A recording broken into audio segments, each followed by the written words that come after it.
p.m. Eastern Daylight Time.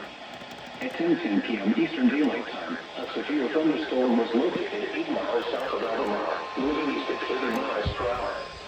Hazard, 60 miles per hour wind gusts and nickel-sized hail. Source, radar indicated. Impact, expects damage to roofs, siding, and trees. Locations impacted include Locust, Oakboro, and Stanfield.